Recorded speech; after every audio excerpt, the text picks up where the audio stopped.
You're listening to Behind the Bulldogs, brought to you by Ferris State Athletics. Off the left side, to the end zone! Touchdown, Bulldogs! If I'm even having like a bad day on the course or something, I just look down at it and just feel like thankful that I'm able to be out there. Making sure that we're like where our feet are and we're not thinking about outside distractions. Welcome in everybody to episode 5 of Behind the Bulldogs. Brandon Worth joined as always by Tatum Outlaw, and we are so excited that you are joining us here for another edition of Ferris State Behind Closed Doors. I guess we can informally say, getting to know the athletes a little bit off the playing surface, you're getting to know them a little bit. Yeah, I'd have to agree. Another great week of some more great content for you guys and some Bulldog wins. And some wins. Fun stuff to talk about. Oh, yeah. We're going to have so many wins for you, and we'll get into all of those. We'll have an exclusive interview. Great friend, Camden Lee, a guy that does not get enough appreciation for what he does, and to learn more about what happens in the equipment room of Ferris State Athletics, which it is a busy washing machine. I can tell you that right now. It seems like every time I go visit him downstairs, there's a load of wash running all the time. But he has some very fun stories to tell, and we can't wait to bring that to you. We'll get to what's ahead in Ferris State Athletics, but first we'll break down what happened here this past weekend. It was a great homecoming weekend, as Tatum mentioned. A lot of W's, which is great to see. Shout out Jameis Winston if he's watching the show, which he definitely is not. And it started off with you guys on Friday with a win over Wisconsin Parkside, 3-0. So that was a really nice home opener for a win. You got it done in straight sets, and especially to mention Saturday as well against Purdue Northwest, able to sweep. The defense for you guys it feels like it's just been so improved. Obviously, we talk about the offense and how red hot the offense can get, and Tia especially mentioned this in the interview, you guys have worked so much defensively, and it's really showing because a lot of teams have not been able to put together offensive performances against you guys, and that's a big testament to the offseason you guys to put together. Yeah, not to disclose all of our secrets, but we have been putting a lot of effort and practice on our defense, and just if we can take away a couple swings from our opponents, then we feel like we're succeeding. And I think that all the work that we've been doing in practice is showing in games. Obviously, we're just trying to chip away at little things here and there. Obviously, in season, our practices, you're just going to see little differences here and there, but I think it's starting to come into our gameplay. So, yeah, I think it helped us this weekend. Absolutely. So 3-0 win against Parkside, 3-0 win against Purdue Northwest, and another 3-0 win. I guess we can jump right to it. Yesterday, you guys literally got off the bus, had a good night's sleep, and then joined me in the studio, which I appreciate greatly. Yeah. Going to Caledonia, so not as big of a trip, but you guys still get the job done.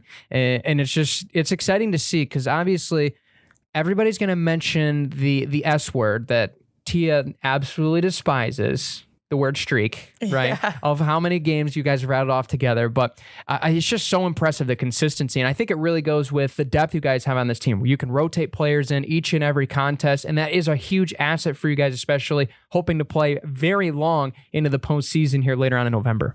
Yeah, I think it's cool. I mean, we talk about it all the time, how we can have any 6 out there and we can still get the job done. And that's just been something we've just strived for as a team. So it's cool to see us actually be able to implement that into our games. And I don't know, the last 3 games we've played, they've been tough opponents. They're good teams. So we just try to be adaptable, and we've realized that, we could be doing everything right and the team could still just be working their butt off to beat us. So just trying to be adaptable and switch things around and be able to trust anyone out there.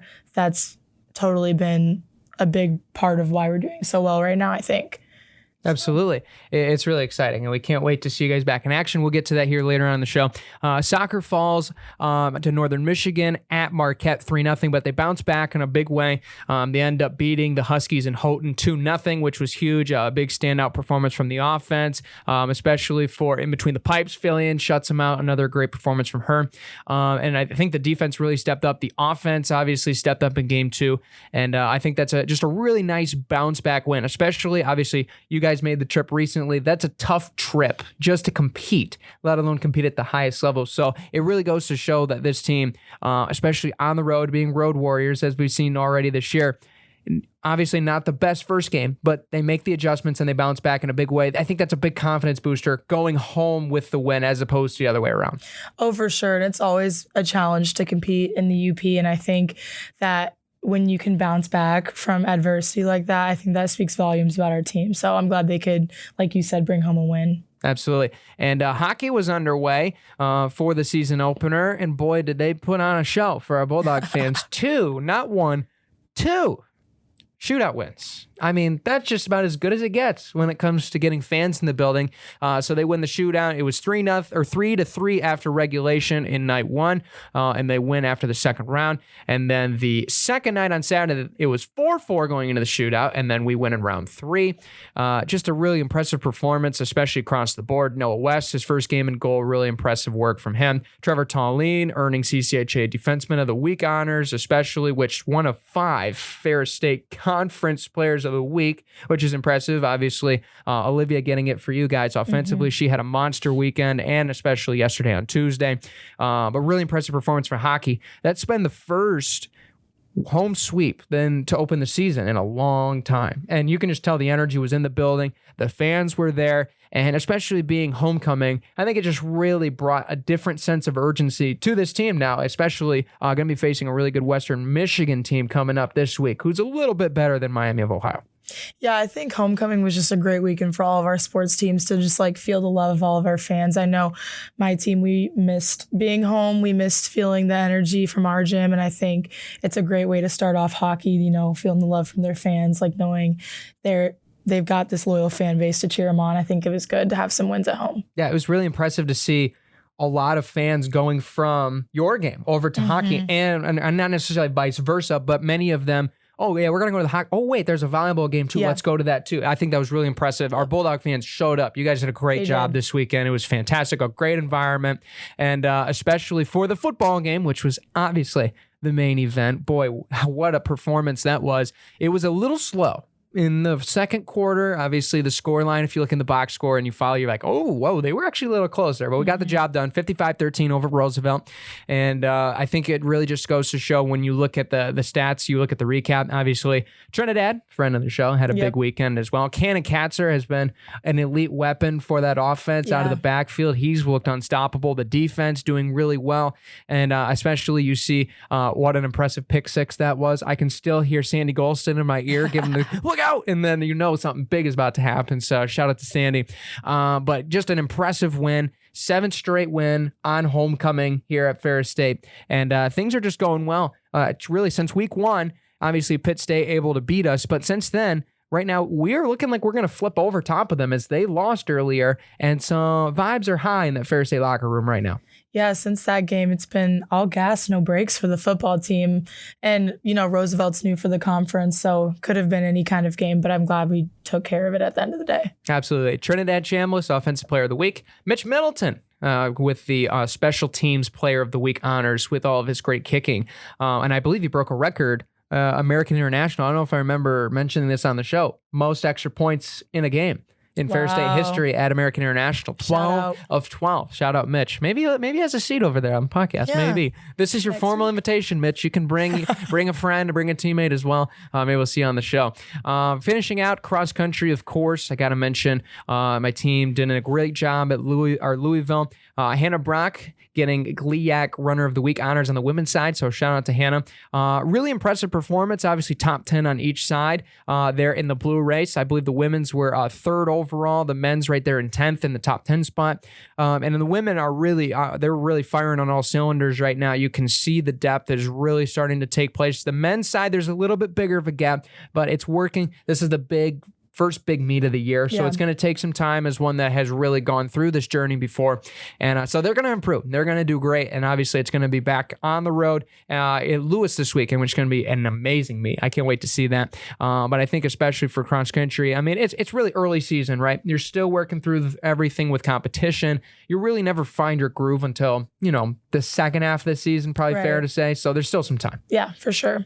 So I think the biggest thing, too, to shout out before we get to the interview, how about Cameron Shannon and that women's golf team? How about it? Impressive performances. Gosh. Talk of the town. Literally. I've been hearing all about that. Literally talking about it because of how great it was. I mean, the conditions were not ideal for this team last week, and they really kind of got dealt the cards again here over the last couple of days, and they still were able to get such great golf, and I think that was impressive. Cameron, obviously the medalist, individual top honors as the champion of the Bulldog Invite. The women's team finishes second overall. Obviously, they would have loved first. I know they would have loved first, but of course, who else to dethrone us but that team from Allendale. Curses. We'll get you next time. But really good performances. I mean, you're seeing especially a lot of these younger lower classmen stepping up, looking at Hallie Crozer, looking obviously at Taylor Musselman. They've really put together a good squad, and I think Coach Stark is really going to be excited about what this team has in store. Yeah, speaking of women's golf, I've had some suggestions on who to have on next, so stay tuned. Oh, okay. All Stay right. tuned for some women's golf because we might have them on soon. We can't disclose if it. Why would we give away the secret right now? I mean, Something to look forward to. they're just gonna have to wait. So you're gonna have to subscribe. That's what that means. Shameless plug. Only if you subscribe, we'll have them on. All right, we'll be tracking the metrics. We'll be seeing who's subscribing. So, all right, we've stalled long enough. You've been waiting for Cam. Here he is. He's about to walk in the room. So let's send you the interview room here with Camden Lee of Ferris State Equipment.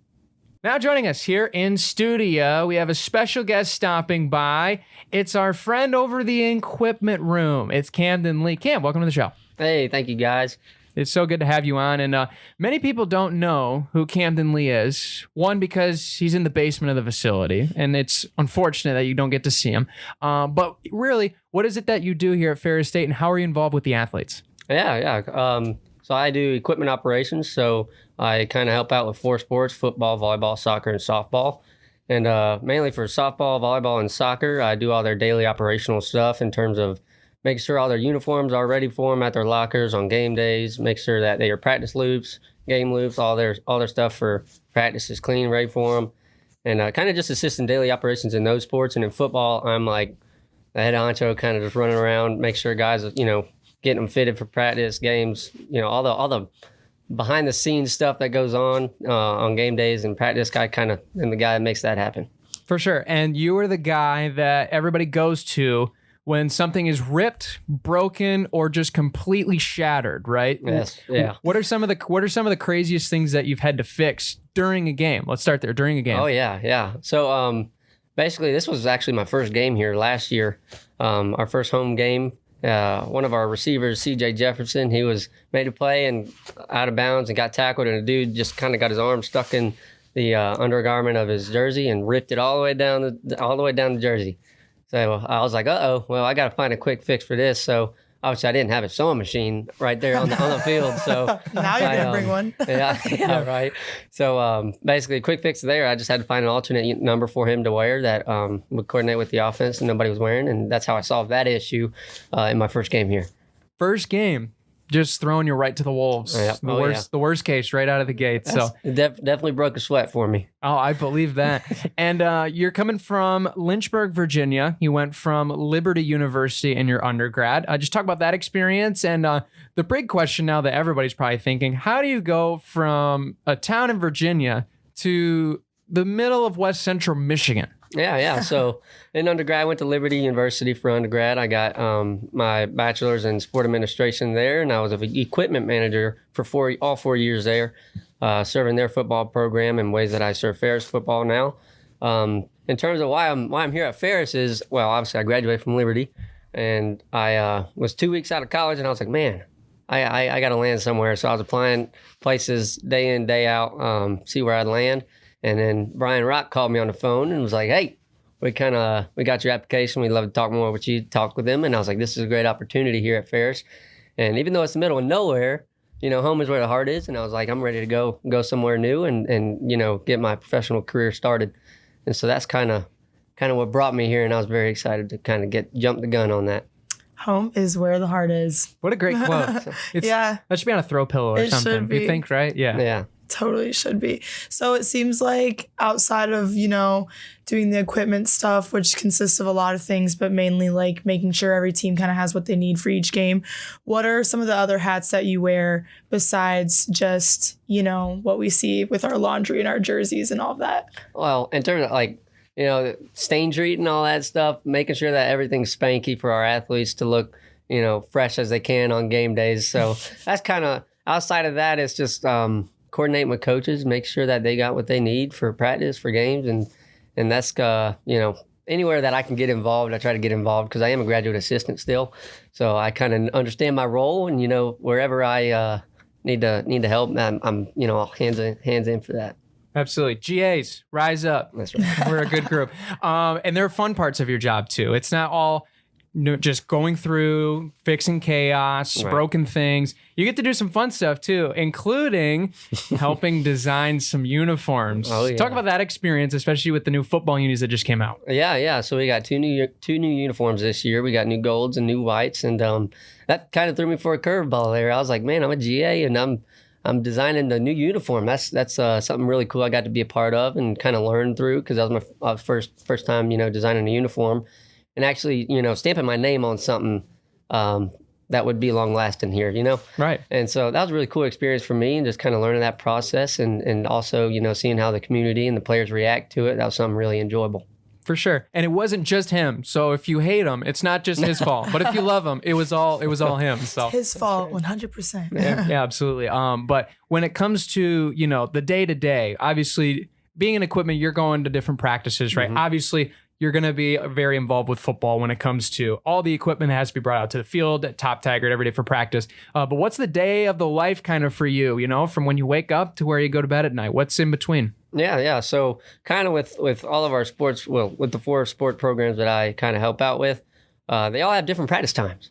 And so that's kind of something that I got to coordinate, and, getting laundry turned back around for them. So I'll come in the facility early in the morning around 6:30, 7 a.m. and get started right away with volleyball, because they practice late at night. So it just kind of works out. That's one of the things I tackle in the morning when I get here. Sorry about that. It's all Tatum's fault. All good Tatum. But so I get that turned back for them by the evening, and then around 11 we hit the field running with football.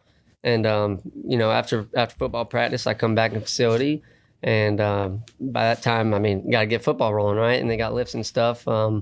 So get football rolling, and then around 4:30 soccer goes out and practices. So it's just kind of a cycle that just keeps turning over, and just make sure that laundry is flipped over, and after practice and outside of practice, and prepping for the game week, obviously, towards the weekend. So that's day to day pretty much.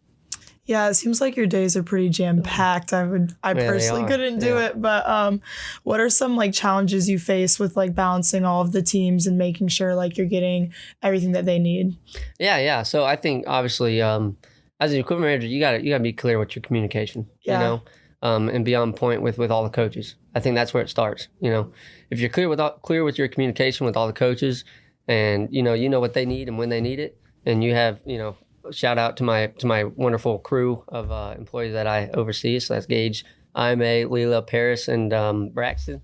Big shout out. Yeah, big shout out to them. They are kind of the my little worker bees. Yeah. And so they kind of help me out big time. So communicating with them what the coaches need and when they need it, and how it needs to be done. That's kind of how I avoid those kind of struggles that may come with the communication of tying things together with what coach needed. That makes sense. Yeah, for sure. What's the hardest and toughest part of your job? Oh, man. Most people would think that traveling is probably the hardest part of my job, but I thoroughly enjoy traveling. So when we're on the road, I love it. I think hardest right now is just finding the balance between school and work.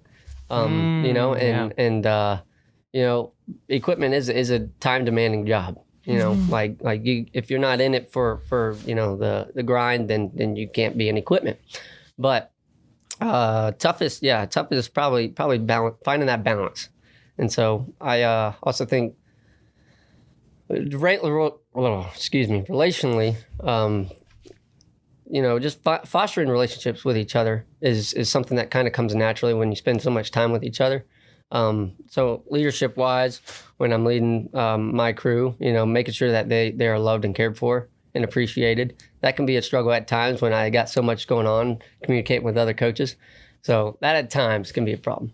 For sure. So you mentioned balancing classes and work. Are you still currently in classes? I am, yes. Okay, tell us more about that. Yeah, so this May, actually, I'll graduate, hopefully, Whoop, whoop. Lord willing, with my Master's in Business Administration. Heck yeah. Wait, I have that. Wait a minute, that's my degree. Yeah. Man, it's almost like I've replied to some of your discussion posts. Oh, wait a second. But yeah, I currently I'm in accounting 614 and SDQM as well. So knocking those classes out. Actually, accounting ends in 2 weeks, but I'll pick up finance and then be on the road to grabbing that piece of paper come May. Sweet. We love grabbing the piece of paper, man. Yeah. I cannot wait. I can tell you that now. Yeah. When it comes to the travel aspect, obviously you've gotten to see quite a bit of the United States traveling with these teams. What's been the favorite stop along the way? Oh, yeah. What a great question. So for last year, we went to Michigan Tech in the UP. And that was right around, I think they call it color tours or something. Oh, yeah. Yeah. It's like the late autumn time when the leaves are turning. Yeah, so it was peak season for that. And I went up there and I was exposed to a new world. It felt like, I was like, man, this is my first time in the UP. I was like, it's beautiful up here. All the vibrant colors. We don't get vibrant colors like that in North Carolina. They kind of just get brown and just fall off the trees, you know? Yeah. But up there, it was beautiful. Yeah, So that's awesome. probably my favorite stop. Yeah, for sure. You guys just went up there, Tatum, too. Was it about the same? You got to see the colors a little bit while you're up north? They were coming in, but it wasn't to its fullest potential yet. But hopefully we don't go back there for anytime soon. We play them next to home, but I mean, as much as I love the UP, I don't love the drive. You would like to go there, but not with the thought and stress of playing a volleyball game. That's totally understandable. It is very pretty up there, though. Yeah. For sure. When it comes to the travel aspect of it, obviously you get to the place, but a lot of the times as equipment, you have to sacrifice the luxury of the fun travel for the grind of travel. Oh, yeah. How do you get through a bus ride to, let's say, Hickory, North Carolina, to go that far, or even to, Pittsburgh State early this week one? How'd you get through that? Yeah, so I luckily I find joy on the road. So when I hit the road, it's kind of an opportunity for me to gain my peace back. With the week being so hectic with all my sports. If I'm hitting the road with football, like for Pitt State, like I was like, man, this is a time where I can just sit in silence a little bit. So you not really be. love traveling. I do, yeah. Sounds like it. Because like it's a time where I don't have to be bombarded with athletes, and them reaching out to me, Cam this, Cam that, which I love aiding to them, but it's like I need, driving wise, it's a time for me to kind of get my mojo back, get my peace back, and just kind of get where I'm going. A nice reset. Yeah, good reset. Yeah, for sure. And when it comes to the relationship portion you mentioned with the athletes, what is it about the relationships that you like the most, especially with your job? Because you're with, obviously, 4 different sports, but you're with them practice, game days, the whole 9. Like, what's the best part of that? Yeah, I think, honestly, like, the best part of it is watching them grow. I think that, like, the relationships I foster with our student athletes, watching them come in as a freshman and then leave as a senior, even though I've only been here 2 years, I've seen these guys develop into young men and women, these guys and girls, into young men and women that, are going to change the world when they get out of here. And, they got skills to be great in their fields of expertise that they're pursuing. So I think just fostering that relationship with them has been a blessing. Absolutely. Cam, thank you so much for joining us. Last question, the big one. You ready? Mm-hmm. I'm ready. You know exactly what's coming. What's your favorite thing about being a Ferris State Bulldog? Oh, yeah. Favorite thing about being a Ferris State Bulldog is the grind. I think that here at Ferris we do a good job of ferrising forward, and ferrising forward means going through the grind. Going through embracing the suck. That's what I called it at Liberty. You embrace the suck and you just keep pushing. And here we have a great determination to kind of embrace adversity. With how we run things and just kind of get through going with a good perspective on life and how we impact each other. Absolutely. Have to agree. It's a great answer. I like the phrase that you used. I'm sure some people might cringe, but it is a very tough thing. And, you have opportunities here at Ferris State that many other schools, I mean, sure, Liberty probably was the same way where, you had opportunity that not a lot of other students can in other universities. Right. Yeah. Right. So it's super cool. Well, Cam, thank you so much for joining us. Oh, Big yeah. thanks. And hopefully we'll see you here out on the road, but get a little break here at home for a couple games too. Oh, yeah. Thank you for having me. Thank you. All righty. Big thanks to Cam for stopping by the show. That was great. I really enjoyed that. I've been a friend with Cam. Obviously, we've been in the program for a while in the NBA program, but he's a guy that we mentioned at the beginning of the show. Doesn't get as much appreciation for what he does. Totally. He's just he's just Iron Man at this point, just going through the grind, fixing everything and helping everybody out along the way. Yeah, no, I totally agree. And I hate how he's just hidden in the basement. I mean, he's like a little magician down there. Like you see him for a second popping in and out, but like everyone's needs are getting taken care of and he does it. It looks so effortlessly. Like it's just easy to him. So big appreciation to him. For sure. If you see Cam, go up, say, hey, we saw you in the podcast. You're so cool. And I think that will make his day. Finishing out the Ferris State Sports Slate before you go, what's on deck for Ferris State Athletics? We got a lot of things for you. Starting on Friday the 11th, women's volleyball. You guys are home against Saginaw Valley State, the Cardinals. That's a 6 o'clock first serve. And ice hockey will not be at home, but they will be at Lawson Ice Arena in Kalamazoo to face the Broncos of Western Michigan. That's going to be a fun game, but don't worry.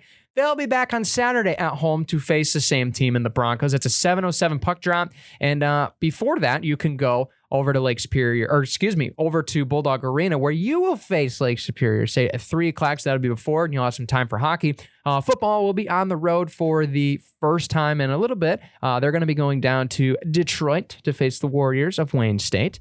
And as well, women's and men's cross country that weekend. They will be over at Lewis University just outside of Chicago for the biggest Division II cross country meet of the year. It is a loaded field. One of my favorite races, not one of my favorite courses, probably my favorite race because it's everybody in Elite D2 is going to be running that day, and it's a fast course, so that's going to be fun. And I believe there's also a live stream that is going to be put up there, so you can watch it on the Stride Report, I believe, so shout out. And then women's soccer at Purdue Northwest, that is a noon kickoff there from Hammond, Indiana, so good luck to women's soccer, who will be playing on Sunday. And then men's golf will be at the Doc Sprague Invite on Monday and Tuesday. The golf team doesn't get enough credit because they miss probably the worst time in the week for school to go compete, and they still make it work with high GPAs. I don't know how they do it. I barely get out of bed on Monday and Tuesdays nowadays. I agree completely. It's just tough to do, but that's your Ferris State Sports Slate. For more, you can log on to ferrisstatebulldogs.com. Big thanks to you guys for tuning in. Big thanks to Dazos Digital as a primary sponsor. Another banger episode, and it seems like now, Tatum, our show's catching on because we've gotten guest suggestions, even though we have a pretty substantial, extensively long list. Yeah. We're gonna have to do some logistics finagling to make this thing happen, but we're just so glad the fans are enjoying the show. Yeah, and for all the people watching that come up to me and give me suggestions, I love it. I love that you guys are watching and loving what we do because we're having so much fun. Yeah, you can't see it off the screen, but our list is very extensively long. So big thanks to you guys. Big thanks, and be sure to subscribe for more. Until next time, this has been Behind the Bulldogs. We'll see you later, everybody. Bye.